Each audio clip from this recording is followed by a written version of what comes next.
Salut! Dans cette vidéo, je vous présente le brûleur, le réchaud à gaz Soto, et le modèle c'est le Micro Regulator. Alors c'est le premier en fait de la gamme Soto qui est sorti il y a déjà plus d'une décennie, et il fait figure de réchaud qui est dédié à la randonnée, au bivouac, au voyage, enfin en tout cas à tout ce qu'on appelle l'itinérance, puisque c'est un réchaud qui est compact, qui est léger, qui est portative, et que vous allez pouvoir facilement loger dans une popote, puisqu'il prend peu de place. Alors dans cette vidéo, je vais vous le présenter dans les moindres détails, que ce soit en termes de poids, de caractéristiques techniques, et aussi de ses technologies. Sachez que Soto, c'est une marque japonaise qui fabrique des brûleurs, des réchauds et des accessoires de très bonne qualité, de haute qualité. Et la plupart de ces produits sont fabriqués au Japon.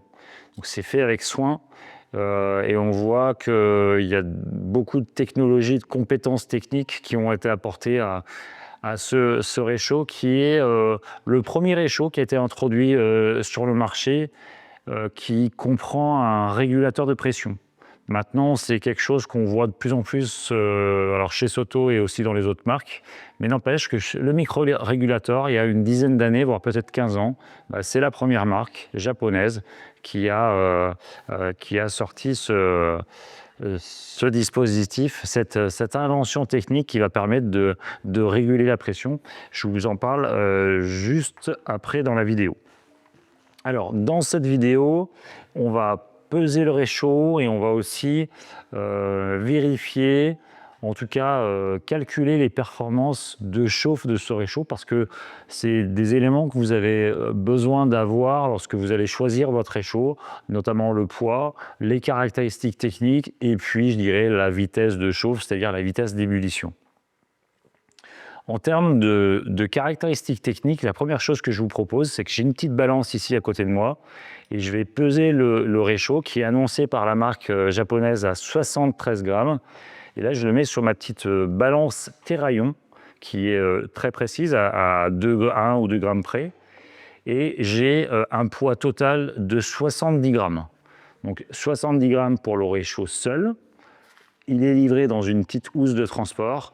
Donc si je rajoute les deux, eh bien je suis à 83 grammes. Alors 70 grammes, c'est quand même une belle performance, puisque si vous le regardez bien, ce réchaud, d'abord il a une tête de brûleur qui est relativement grande, avec un long corps, un robinet de réglage qui n'est pas rikiki et qui permet d'avoir les mains relativement éloignées de la flamme, et un support de casserole donc, qui est composé de 3 pieds qui sont dentelés et qui vont permettre de bien soutenir une petite casserole, voire une plus grosse comme celle-ci d'à côté, avec une bonne stabilité. C'est-à-dire que les supports de casserole, ils ont été étudiés pour être bien plats, je dirais au niveau horizontal, mais quand même relativement dentelés pour avoir une bonne adhésion. Donc après, ça va dépendre aussi du motif sous votre popote ou sous votre casserole, mais disons que là, vous avez déjà une bonne stabilité. Ces 3 pieds de support de casserole sont repliables et vont venir se replier le long du corps du réchaud, donc ça permet d'avoir ensuite un brûleur très compact. Pour revenir sur la notion de poids à 70 grammes, il y a aussi l'intégration d'un allumeur par piézoélectrique. En fait, le piézoélectrique, c'est tout simple, c'est juste un bouton pression qui permet de générer une étincelle au-dessus de la tête du brûleur, qui permet en fait d'allumer le brûleur sans devoir utiliser une pierre à feu, un briquet ou des allumettes. Donc ça, c'est très pratique. Et sachez que dans la conception chez Soto, ce qui est vraiment très intéressant, c'est que le brûleur, on peut le maintenir, on peut l'entretenir, on peut changer les joints, on peut changer aussi le piézoélectrique si toutefois il devait tomber en panne. Et c'est des pièces détachées évidemment que nous avons toujours pour pouvoir vous dépanner. Au niveau de la tête du brûleur, on voit ici qu'elle est relativement arrondie, donc elle va venir assez proche du bas de la casserole. Elle ne va pas forcément protéger de la flamme, mais comme on a déjà un brûleur qui est assez puissant, on aura des performances de chauffe qui seront intéressantes, notamment en randonnée, notamment en altitude. Et d'ailleurs, c'est ce qu'on va tester tout à l'heure. En parlant de performance, ce réchaud génère 3260 watts, c'est-à-dire 11 000 BTU, et il va consommer 2800 kcal à l'heure. Et après, le temps d'ébullition, on va le mesurer ensemble. Un point qui est vraiment intéressant, c'est ce que je vous disais en préambule dans la vidéo, c'est ce fameux régulateur. Alors le régulateur, j'ai une petite découpe là, c'est en fait c'est un dispositif à l'intérieur au niveau du robinet de réglage qui permet en fait de gérer, je dirais, la pression de la sortie de gaz et de la vaporisation. Je vous explique. Sur un réchaud classique, il va avoir une différence de pression à la sortie de votre brûleur si il fait froid, ou en fonction de l'altitude, ou en fonction de ce qui reste de gaz dans la cartouche. C'est-à-dire qu'en fait, vous allez avoir une courbe comme ça, où au départ, la cartouche est pleine et les conditions sont OK, donc vous allez avoir une puissance relativement importante, et puis ensuite, tout doucement, en fonction de l'altitude, en fonction du froid et de ce qui reste dans la cartouche, le niveau de sortie de gaz, donc de puissance, va baisser, baisser, baisser. Ce qui fait qu'au bout d'un moment, lorsque votre cartouche sera à 3/4 vide, vous allez vous constater que votre brûleur est moins performant. Ça, c'est valable donc pour un réchaud standard. Le micro-régulateur,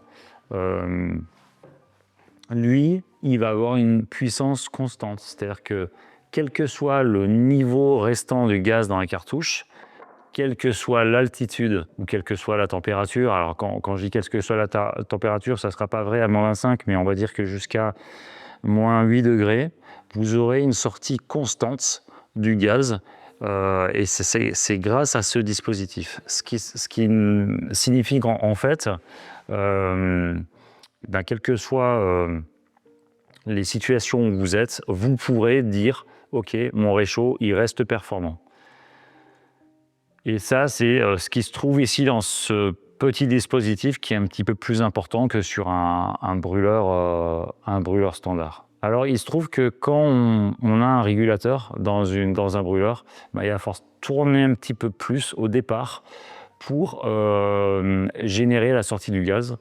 Mais par contre, il y a un second avantage au-delà de la régulation, c'est que vous allez pouvoir avoir une gestion plus fine de la flamme. C'est-à-dire que peut-être que votre réchaud, vous allez pouvoir l'utiliser au-delà de faire chauffer de l'eau rapidement, si vous avez envie de cuisiner, d'avoir une cuisson un petit peu plus fine, parce que la gestion de la flamme, donc la gestion de la sortie de la pression on peut mieux la réguler. 70 grammes, ce que je vous propose maintenant dans la suite de cette vidéo, c'est de vérifier, je dirais, les performances thermiques du réchaud, les performances de chauffe, c'est-à-dire de voir en combien de temps le micro-régulateur porte à ébullition 1 litre d'eau. Alors pour faire ce test, j'ai un thermomètre, j'ai un chronomètre et j'ai une casserole en titane d'1 litre d'eau.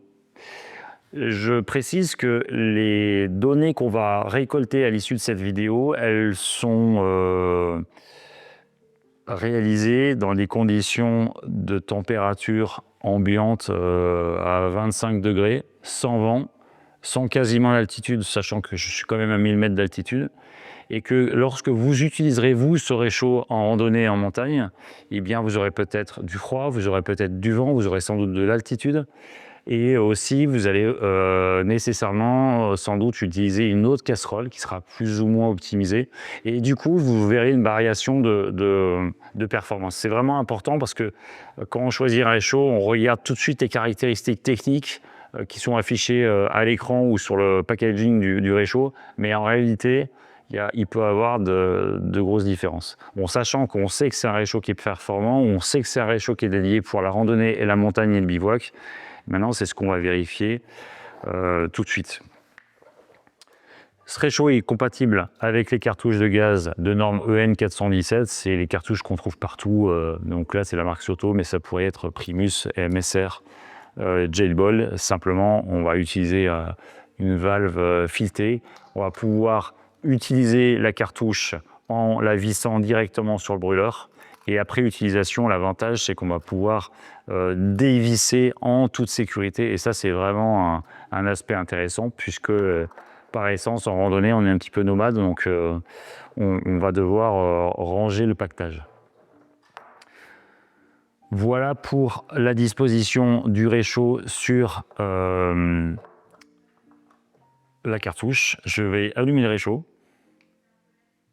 Donc, il faut que je le tourne un petit peu. Oui, en fait je vais l'allumer avec ça, mais j'ai oublié, et ça c'est très intéressant, j'ai un petit piezo, donc plus besoin d'allumeur.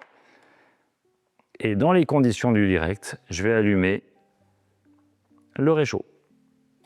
Donc j'entends la sortie de gaz, je vais pouvoir appuyer sur mon piezo et ça va l'allumer. Vous voyez tout de suite la flamme, on voit que la flamme est tout de suite bleue, elle est tout de suite bien chaude et prête à performer. Ce que je vous propose, c'est de mettre le thermomètre dans la casserole et en même temps d'appuyer sur le chronomètre. Et de mettre évidemment à fond le réchaud.